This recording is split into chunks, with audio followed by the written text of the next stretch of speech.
자, 오늘 로마서 강의 12번째 시간입니다. 죄는 죽고 하나님께는 산 자라는 제목으로 함께 나누기 원합니다. 오늘 본문 말씀은 예수 그리스도를 믿고 구원받은 성도들과 죄와의 관계가 어떤 것인가에 대해서 분명히 알려주는 그러한 말씀이에요.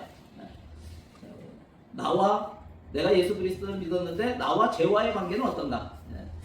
지난 주일 본문 가운데 로마서 5장 20절 말씀에 이런 구절이 있었죠. 죄가 더한 곳에 은혜가 더욱 넘쳤나니. 여러분, 그런데 이 구절을 사람들이 잘못 이해해서 오늘 본문 6절 1절 말씀처럼 은혜를 더하게 하려고 죄 가운데 머물러 있다는 이야기를 한 경우가 있는 거예요. 죄가 더한 곳에 은혜가 더욱 넘친 거죠. 무슨 얘기냐면 저도 제가 예수 믿기 전에 참 웬만한 사람들처럼 그렇게 착하게 산 사람들이 아닙니다. 그러다 보니까 은혜 얘기 또 죄요.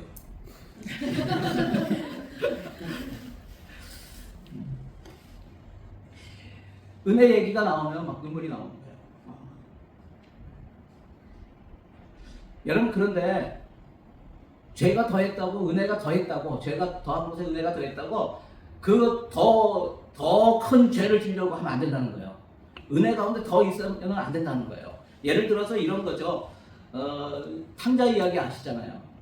아버지께 유산을 물려받고 집을 나가서 방탕하게 쓰다가 이제는 다 떨어진 다음에 어떻게 해요? 생각나는 게 아버지 집이었어요. 그래도 아버지 집에는 먹을 것이라도 있으니까. 그래서 내가 아버지 앞에 아들로의 자격이 아니라 그냥 종이의 자격으로 그냥 간 거예요. 그랬더니 어떤 일이 벌어져요? 아버지가 어떻게 해요? 버선발로 뛰어나와요. 그리고 입을 맞추고 가락지를 띄워주고 좋은 옷을 입히고 살찐 송아지를 잡아서 잔치를 베풀어요. 이게 뭐예요? 그런데 이러한 것들은 큰아들이 와가지고 화를 내잖아요. 왜 화를 내요? 자기는 여태까지 아버지 밑에서 열심히 일했는데 한 번도 이렇게 해준 적, 이런 잔치를 베풀어 준 적이 없는데 왜 그렇습니까? 그랬더니 아버지가 뭐라고 해요? 아버지가 이 아들은 죽었다가 다시 살아 돌아왔기 때문이라고 해요. 여러분, 이것이 죄가 많은 곳에 아버지의 은혜가 더욱 넘치게 되는 거예요.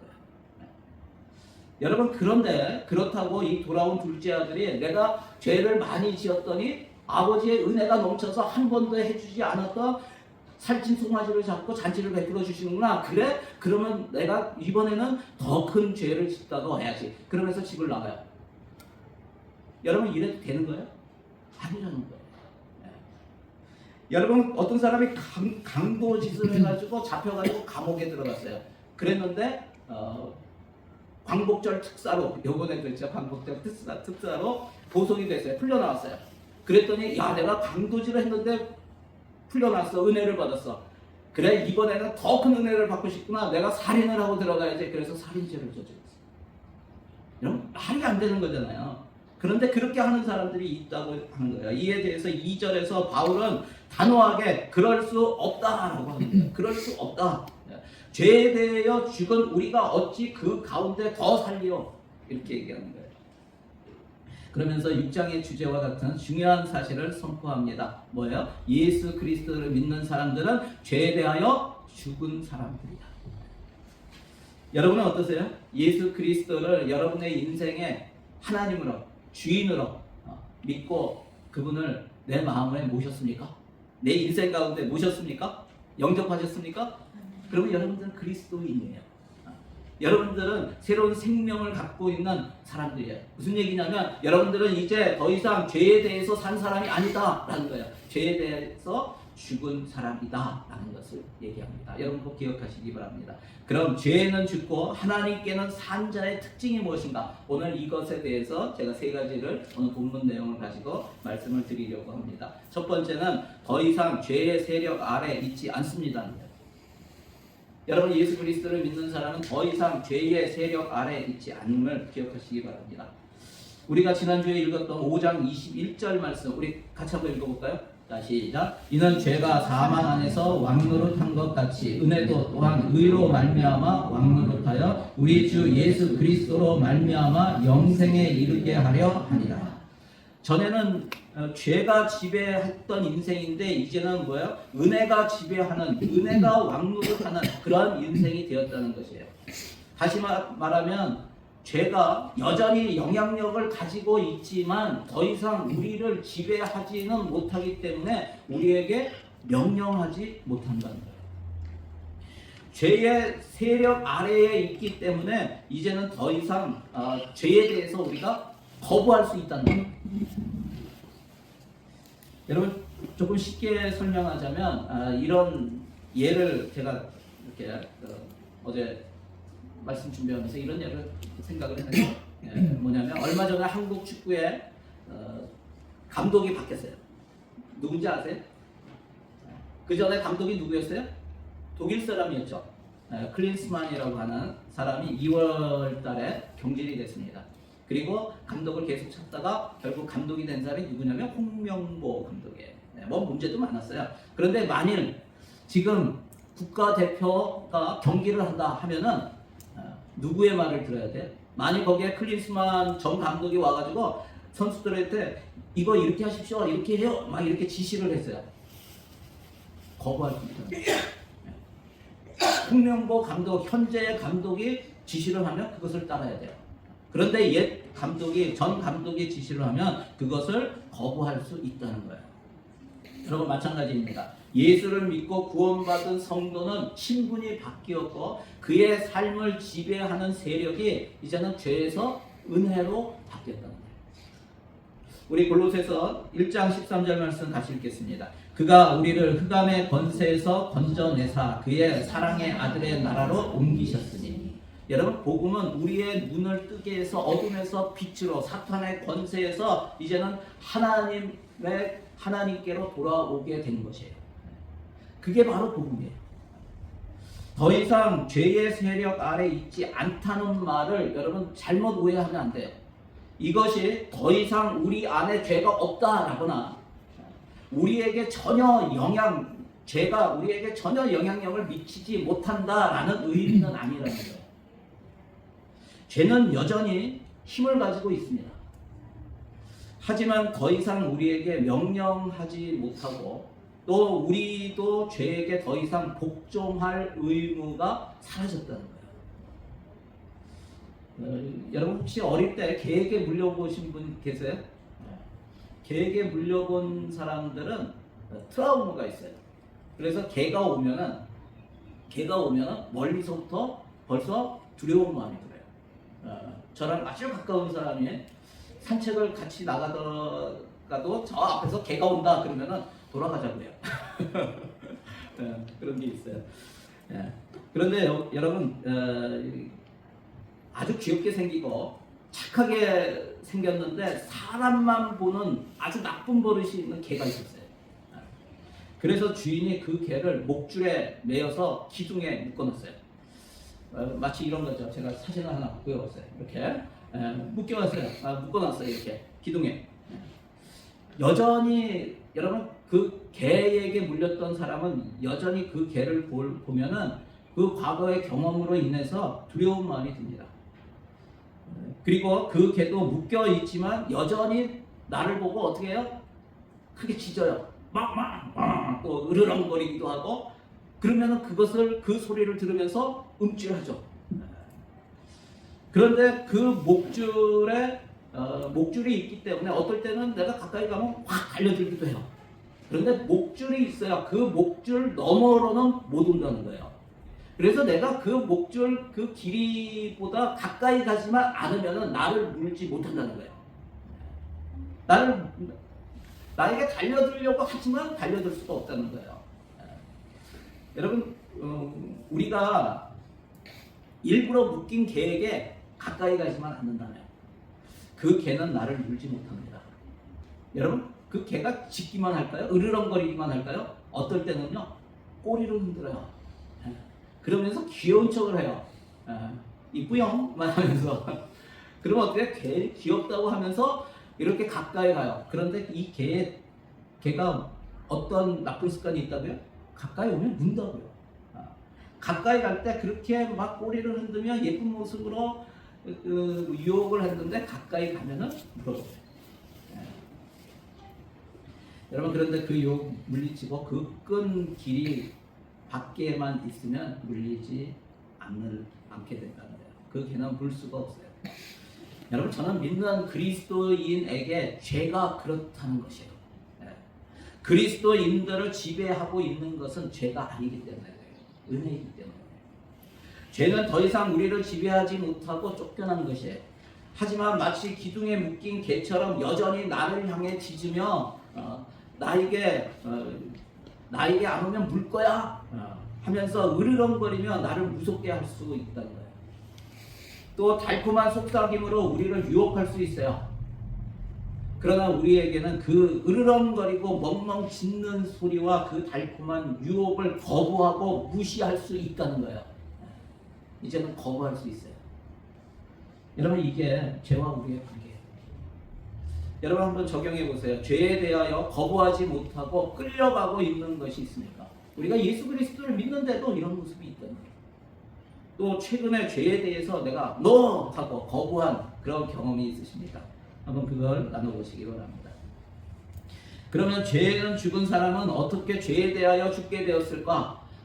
두 번째, 죄에 죽은 사람의 특징이 나옵니다. 그것은 그리스도와 연합했다는 거예요.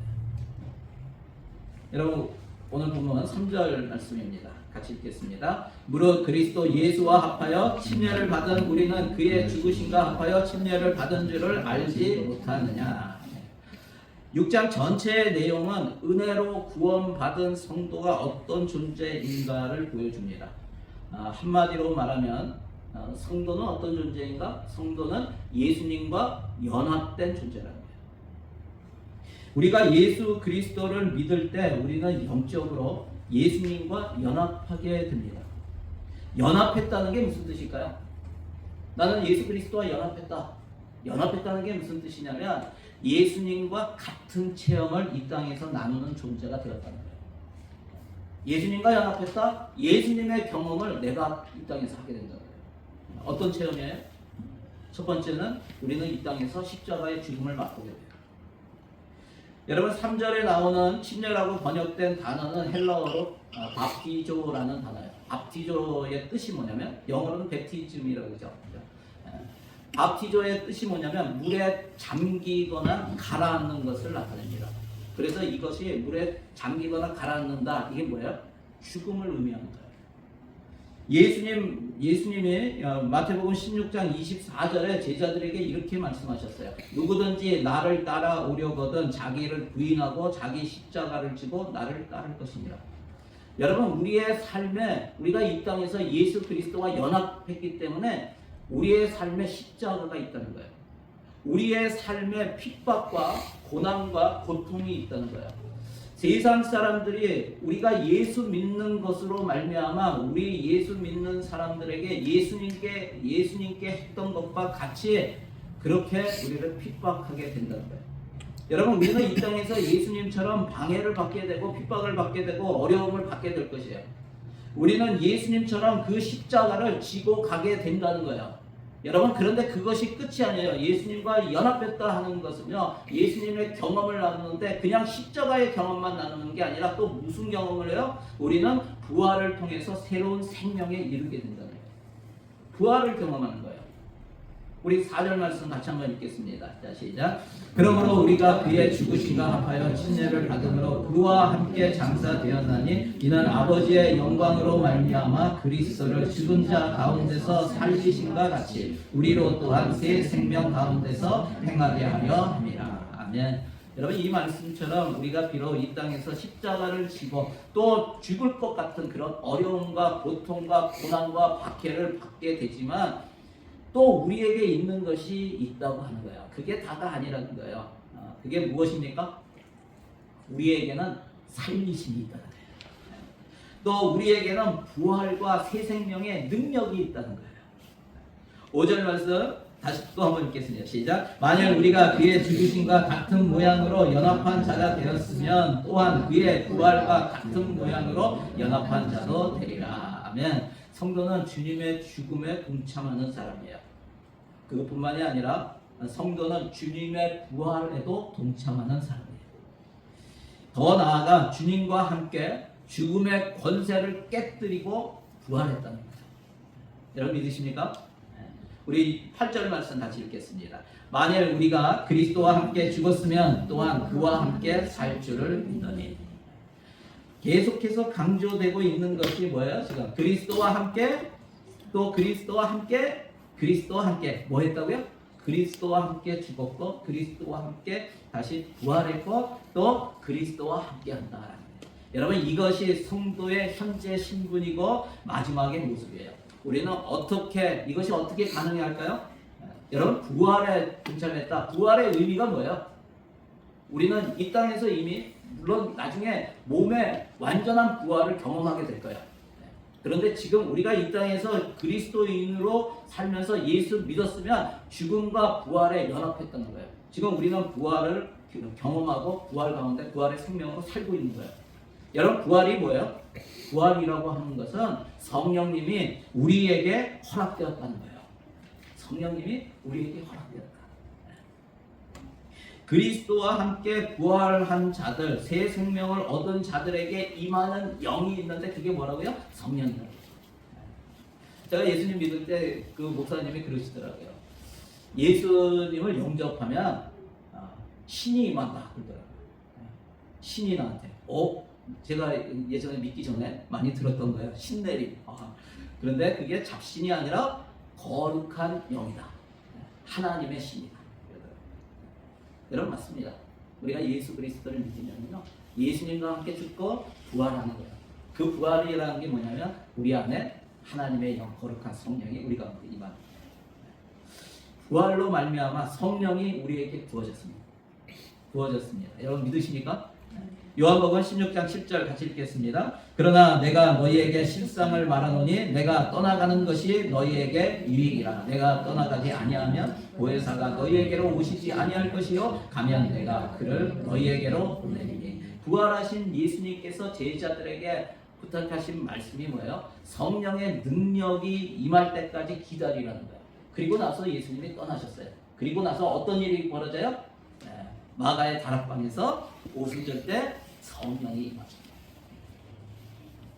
누가복음 24장 49절에 예수님께서 마지막 떠나시기 전에 하신 말씀이에요. 볼지어다 내가 내 아버지께서 약속하신 것을 너희에게 보내리니 너희는 위로부터 능력으로 입혀질 때까지 이 성에 머물라 하시니라. 여러분 성령의 능력이 하시는 일이 무엇일까요? 우리는 성령을 허락받았어요. 다시 얘기하면 성령이 우리 가운데 임하셨어요. 우리 안에 임하신 성령이 하시는 일이 뭐예요? 죄가 왕노릇하지 못하게 하는 거예요. 여러분 성령의 능력은 우리로 하여금 죄를 이길 수 있게 한다는 거예요. 아멘? 네, 성령의 능력이 우리로 하여금 죄를 이길 수 있게 해주시는 거예요. 우리 14절 말씀 같이 읽겠습니다. 죄가 너희를 주장하지 못하리니 이는 너희가 법 아래에 있지 아니하고 은혜 아래에 있음이라. 아멘. 성령의 은혜 아래에 있는 사람에게는 죄가 왕노릇할 수 없다는 거예요. 죄가 우리를 다스릴 수 없게 된다는 거예요. 우리의 힘으로는 결코 죄를 이길 수가 없습니다. 여러분 우리의 힘으로 죄를 이길 수 있다고 큰 소리 치는 것은 죄의 왕권을 모르기 때문에 그래요. 여러분 죄도 왕권이 있어요. 죄의 힘이 있고 능력이 있어요. 이것을 무시하면 안 돼요.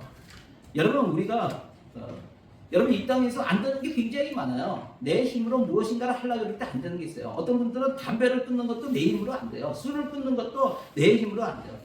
도박도 마찬가지예요. 지금 다 제 얘기하는 거야. 제 얘기. 여러분 도박하는 사람들이요. 내가 가기 싫다, 나 가면 안 돼 라는 걸 알아요. 그런데 내 안에 있는 어떤 알 수 없는 힘이요. 자꾸 그거를 생각나게 하고 자꾸 그걸 밀고 간다니까요. 그래서 가게 되는 거예요. 알 수 없는 힘에 이끌려서 그런 일을 하는 거예요. 거짓말도요. 거짓말의 습관이 되는 사람은 계속 거짓말을 하게 돼요. 그것을 내 힘으로 끊고 싶은데 톡 하면 튀어나오는 거짓말이 돼버리는 거예요. 여러분 미움도 마찬가지예요. 내 힘으로 끊을 수가 없어요. 제가 예수 그리스도 믿고요. 그리고 나서 내가 미워하는 사람을 용서할 수가 있었어요. 굉장히 가까운 사람입니다. 예수 믿고 내가 용서할 수 있어요. 여러분 이런 것들은 우리의 능력으로 끊지 못합니다. 왜 그럴까요? 죄에 권세가 있기 때문에 그래요. 죄에도 권세가 있어요. 그러나 성령이 내주하는 성도는 유혹이 있어도 이길 수 있습니다. 성령의 능력으로 물리칠 수 있습니다. 거부할 수 있습니다. 예수의 이름으로 외치면 승리합니다. 여러분, 성령의 사람은 악한 영을 몰아낼 수 있는 능력이 있기 때문에 그렇습니다. 주님께서 우리를 부르신 목적이 뭐야? 죄가 지배하는 곳에 이제는 은혜가 지배하게 하라는 거예요. 여러분, 이것을 위해서 우리를 부르신 거예요. 우리가 오늘 왜 전도를 나가요? 그 사람들, 예수 믿지 않는 사람들은 지금 은혜가 지배하지 못하고 죄가 지배하는 사람들이에요. 우리는 죄가 지배하는 사람이 아니고 은혜가 지배하는 사람들이에요. 그래서 우리는 그 은혜로 죄가 지배하는 그 세력 가운데서 그 죄를 물리치고 은혜의 지배 아래 있게 만들기 위해서 우리가 나가요. 이게 얼마나 특권이에요. 얼마나 놀라운 일이에요. 우리 사랑하는 성도 여러분, 침례를 통해서 그리스도의 죽음과 부활에 동참하고 성령을 받아 성령의 능력으로 날마다 승리하는 그러한 삶을 사시기를 주의 이름으로 간절히 축원합니다. 한번 적용해 보세요. 성령께서 나로 하여금 죄를 이기게 하신 적이 있습니까? 언제 어떤 일이었습니까? 마지막 세 번째로 자신을 의의 무기로 하나님께 드린다는 거예요. 여러분, 죄는 죽고 하나님께는 산 사람들의 세 번째 특징입니다. 자신을 의의 무기로 하나님께 드립니다. 13절입니다. 같이 읽겠습니다. 또한 너희 지체를 불의의 무기로 죄에게 내주지 말고 오직 너희 자신은 죽은 자 가운데서 다시 살아난 자 같이 하나님께 드리며 너희 지체를 의의 무기로 하나님께 드리라. 아멘. 여러분, 여기에 보면은 불의의 무기가 있고 의의 무기가 이렇게 대조적으로 나오죠. 무슨 얘기예요? 너희 삶을, 너의 몸을, 너의 인생을 불의의 무기로 드릴 수 있고 또 의의 무기로 드릴 수 있다는 거예요. 무슨 얘기냐면 중간이 없다는 거예요. 마치 이것과 같아요. 동전이 있으면 동전을 딱 던지고 떨어지면 어떻게 돼요? 앞면이든지 뒷면이 나오죠. 중간이 없어요. 여러분, 많은 사람들이 그렇게 생각해요.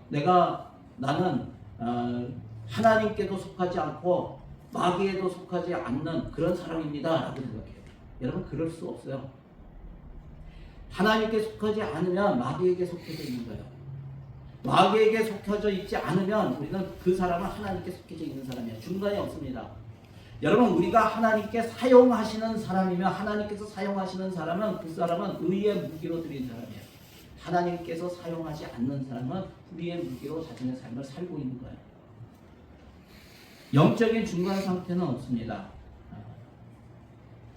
그럴 수가 없다는 거예요. 우리 갈라디아서 5장 16절에 보면 내가 이르노니 너희는 성령을 따라 행하라 그리하면 육체의 욕심을 이루지 아니하리라. 여러분, 성령을 따라 행하는 사람이 있고요, 육체의 정욕을 위해서 사는 사람이 있다는 거예요. 나는 그 두 가지 다 안 할래요? 없어요. 하나님의 영광을 위해서 자신의 몸을 의의 무기로 하나님께 드려지지 않으면 우리는 죄의 무기로 드려질 수밖에 없다는 거예요. 여러분, 죄에 쓰임받는 불의의 무기로 드려지는 것은 의외로 굉장히 쉽습니다. 무슨 얘기냐면 불의의 무기로 쓰임받는 거 그냥 가만히 있기만 하면 돼요. 내가 하나님의 일은 안 하겠습니다. 그냥 가만히 있으면요, 그냥 저절로 불의의 무기로 쓰임받을 수밖에 없는 거예요. 왜 그러냐면 그게 마귀의 가장 큰 전략이기 때문에. 여러분, 마귀들이 모여서 하는 게 있다 그러죠. 자기의 무기들을 자랑하는데, 근데 실질적으로 가장 옵셔널 해가지고 자기의 무기를 하나씩 파는데요, 다른 무기들은 전혀 안 팔려. 뭐 미움을 주고 뭐 여러 가지, 그죠? 거짓을 주고 여러 가지가 있는데 안 팔려. 근데 하나는 엄청나게 비싼 가격에 팔렸대잖아요. 그 무기의 이름이 뭔지 알아요? 다음에. 마귀가 쓰는 가장 위력 있는, 여러분, 거짓을 하고 미움을, 너 미워해, 누구를 미워해, 이거는 너무나 어비어스하다는 거예요. 너무나 명확해. 그런데 다음에는 야, 너 하나님께 예배해, 하나님의 일을 해. 그런데 조금 있다가 다음에 해.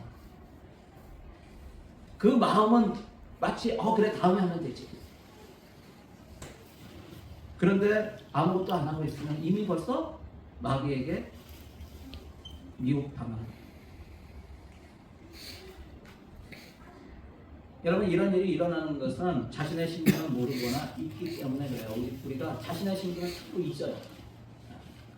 예를 들어서 그거죠. 미국에서 남북전쟁이 있었어요. 남북전쟁이 왜 일어났어요? 노예 제도를 폐지하기 위해서 일어났죠. 여러분 노예 제도를 폐지하자고 하는 국군과 그래 계속 노예가 없으면 우리가 어떻게 사냐? 노예는 우리의 재산이야. 그러면서 그 제도를 계속 지키려고 하는 남군이 전쟁을 일으킨 거예요.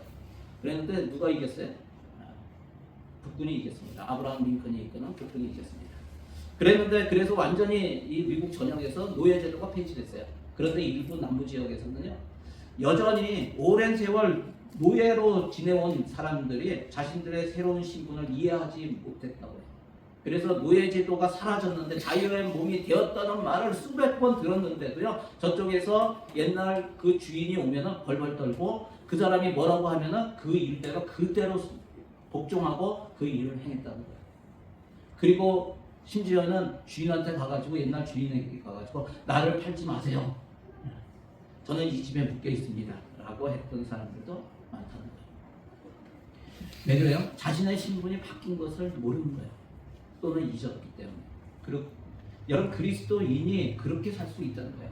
자신의 신분을 잊지 않고 죄를 이기며 신분에 맞는 삶을 살아야 되는데 그렇지 못하다는 거예요. 여러분 어떻게 하면은 그렇게 죄를 이기며 자신의 신분에 맞는 삶을 살 수가 있을까요? 적극적으로 성령을 따라 행하라는 거예요. 하나님께 의의 무기로 자신을 바치는 것이에요. 여러분 소극적으로는 죄를 지을 수 있는 장소를 피하는 것이죠. 여러분 죄를 이기려면 마귀에게 기회를 주지 말아야 합니다. 마귀는 기회만 있으면 미친 개처럼 그렇게 이상한 사람을 무는 그런 버릇이 있는 개처럼 우리에게 접근해서 물으려고 해요. 세상의 모든 범죄들이 일어나는 것은 항상 그 기회를 타기 때문에 그래요. 마귀가 그런 기회를 타서 그렇게 유혹하는 거예요. 그렇기 때문에 그런 틈을 주지 않으려면 우리는 순간순간마다 계속 하나님의 뜻이 무엇인지 거기에 순종하며 의의 무기로 우리의 삶을 드려야 되는 거예요. 그렇지 않으면 계속 틈을 주게 돼요. 여러분 의학자들이 특히 심리학자들이 얘기하는 것들이 있어요. 정신병이 이렇게 일어나는 정신병이 주로 남자보다 여자 쪽이 더 많이 일어난대요. 그런 통계가 있어요. 그런데 여인들 중에서도요, 자녀가 많은 사람들보다 자녀들이 한 명이나 없거나 일어난 사람들, 아주 그런 사람들이 정신병에 걸릴 확률이 높다고 해요. 왜 그러냐면 한 명이 있던 아이가 이제 자라나서 떠나거나 막 이러면은요 마음이 굉장히 무너진다는 거예요. 그러면서 옛날에 좋았던 기억뿐만이 아니라 안 좋았던 기억에 막 빠지게 되고요. 그러면서 정신병에 걸린다는 거예요. 근데 아이들이 많은 집안은 너무나 바쁜 거예요. 정신이 없어요. 정신병에 걸릴 여유가 없다는 거예요.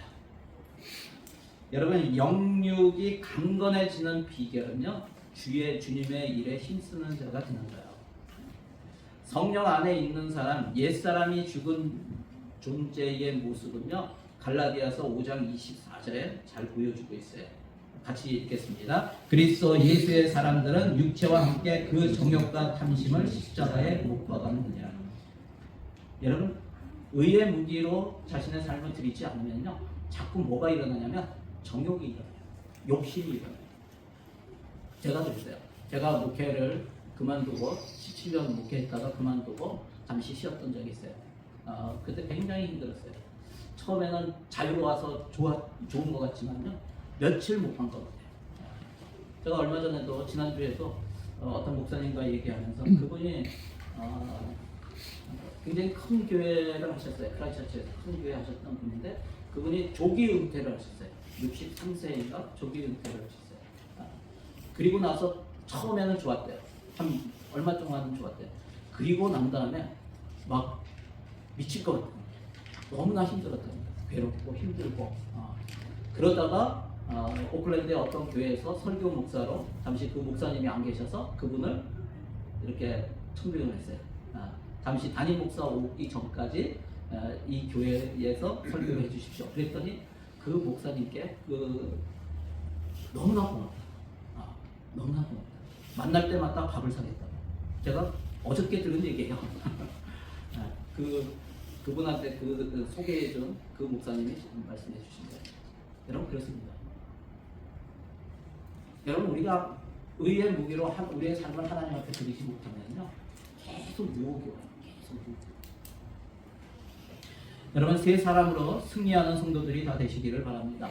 그리스도와 연합하여 더 이상 죄가 아니라 은혜의 지배를 받는 존재임을 깨닫고 자신의 삶을 하나님께서 쓰시는 의의 도구로 의의 무기로 들이심으로 하나님께 귀하게 쓰임받는 그런 성도들이 다 되시기를 주의 이름으로 간절히 축원합니다. 적용해 보세요. 마귀에게 기회를 준 적이 있습니까? 내가 오늘 힘써야 할 주님의 일은 무엇입니까? 자, 우리 오늘 말씀을 가지고 함께 기도하기 원합니다. 우리 기도하실 때 여러분 내가 혹시 여전히 내 신분을 잊고 내 욕심에 따라서 정욕에 따라서 죄의 유혹을 거부하지 못하고 계속 끌려가고 있는 부분이 있다면 이 시간 하나님께 고백했으면 좋겠어요. 주님, 제가 그런 부분이 있다면 알게 하여 주시옵소서, 깨닫게 하여 주시옵소서. 그리고 성령의 능력으로 여러분 선포하시기 바랍니다. 나한테 이러한 유혹, 내가 죄의 그 세력을 끊지 못하고 있는 나쁜 습관들 예수의 이름으로 명하노니 끊어질지어다. 여러분 선포하시기 바랍니다.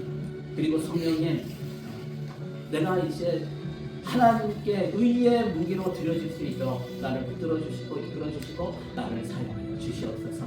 어떻게 나가야 될지 하나님 알게 하여 주시옵소서. 우리 이렇게 기도하며 나갔으면 좋겠어요. 오늘 말씀 가지고 우리 주여 한번 부르시고 함께 기도합니다. 주여, 오 할렐루야. 하나님 감사합니다. 주여 주님을 찬양합니다. 하나님 그렇습니다. 우리의 삶 가운데 오늘도 여전히 죄의 세력은 우리 가운데 역사해서 당장 우리를 유혹합니다. 우리에게 아버지는 육체의 정욕을 따라 안목의 정욕을 따라 아버지는 인생의 자랑을 따라서 살게 하려고 아버지는 우리를 유혹할 때 하나님 우리가 우리의 신분을 다시 한번 깨닫게 알려주시고 성령의 도움으로 말미암아 그런 유혹을 아버지 거부할 수 있는 능력이 우리 가운데 있음을 하나님 다시 한번 잊지 않게 알려주시고 믿음으로 선포하게 알려주시옵소서. 아버지는 여전히 나쁜 습관에 죄의 그런 유혹에 끌려서 나쁜 습관을 갖고 있는 것이 있다면 이 시간에 알게 알려주시옵소서. 깨닫게 알려주시옵소서. 아버지는 나쁜 것들 이 시간에 가서 예수 그리스도의 이름으로 명하노니 우리의 삶에서 우리의 모든 습관에서 끊어질지어다. 우리를 유혹하는 모든 죄의 세력은 우리의 삶에서 아무 권한이 없음을 이 시간에 선포한다. 이 성령께서 우리의 삶을 지켜가시고 우리를 붙들어주시고 우리를 이끌어주시고 성령이 인도하시는 대로 하나님께 의의 무기로 쓰임받는 우리의 인생이 되기를 소원합니다. 하나님 역사하여 주시고 붙들어주시옵소서. 우리를 인도하여 주시옵소서. 하나님께 영광이 되는 그런 인생 되기를 소원합니다. 아버지 하나님 우리가 날마다 기쁨으로 주님의 일을 해나가는 그런 성도들의 삶이 될 수 있도록 하나님 도와주시고 인도하여 주시옵소서. 하나님께서 하신 줄을 믿습니다. 우리의 삶의 성령이 오늘도 우리와 함께 하심을 믿습니다. 성령의 능력으로 오늘도 살아가는 우리의 성도들 다 될 수 있도록 하나님 축복하여 주시고 인도하여 주시옵소서. 그렇게 하신 주님을 찬양합니다. 하나님 감사합니다. 감사하신 하나님 감사합니다. 하나님 그렇습니다. 우리는 죄에 대하여 죽고 이제는 의에 대해서 하나님의 은혜에 대해서 산 사람임을 다시 한번 기억하고 오늘도 하나님의 성령께서 이끄시는 대로 거기에 순종하며 나아가는 인생 되기를 소원합니다. 우리에게 아무런 영향을 미칠 수 없는 그런 죄의 미혹에 넘어가는 그러한 어리석음을 범치 않도록 성령이 우리를 날마다 깨어있게 도와주시옵소서. 그리고 그 깨어남으로 날마다 선포하며 죄의 세력을 물리치고 날마다 우리의 삶을 주님께 드림으로 하나님이 기뻐하시는 그러한 삶 살아가게 인도하여 주시옵소서. 주님을 찬양합니다. 그렇게 하신 주님을 기뻐합니다. 예수님의 이름으로 기도드립니다. 아멘. 아멘. 우리 하나님께 영광의 박수 올려드리겠습니다.